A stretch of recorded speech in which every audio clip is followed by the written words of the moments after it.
Okay, so yung next natin naman i-download natin yung code blocks natin. So, ano yung code blocks? Ayun yung gagamitin nating editor para i-compile natin sa yung program na yung source code natin sa Windows 10. So, kung gusto niyo naman gawin sa Linux, pwede niyo i-install yung Linux na compiler na C. So, ang ano natin sa beginners, pag-aaralan natin sa code block. So hindi pa natin mahirapan kayo kung dun tayo agad sa Linux, straight tayo sa Linux na gagamitin. So puro block lang yung makikita natin, sa command line tayo magpo-program.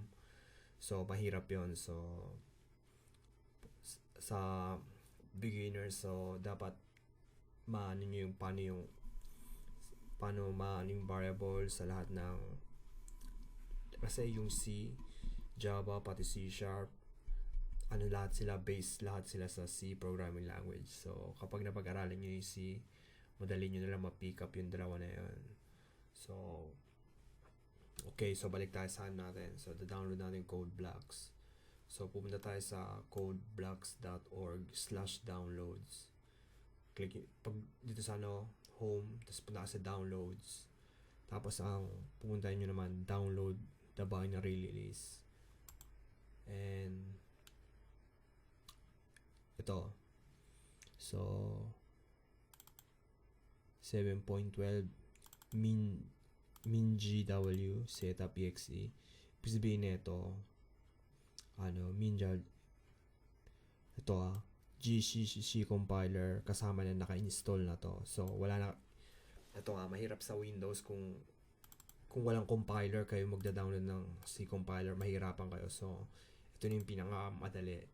Kung nasa Linux kayo, install nyo lang yung GCC para sa compiler sa Linux. So madali lang yun sa Linux kasi isang command lang, install GCC. So ayun. So hindi tayo magano ng Ubuntu or So hindi nyo pa alam yung Linux, pwede kayong gumawa doon ng sarili nyong local environment doon. So depende kung kahit ano. So doon tayo sa Windows. So beginners tayo, install natin yung code blocks.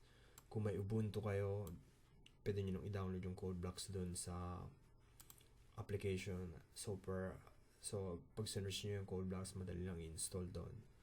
So yun, pag i-download nyo to, so min.w-setup.exe, ito, and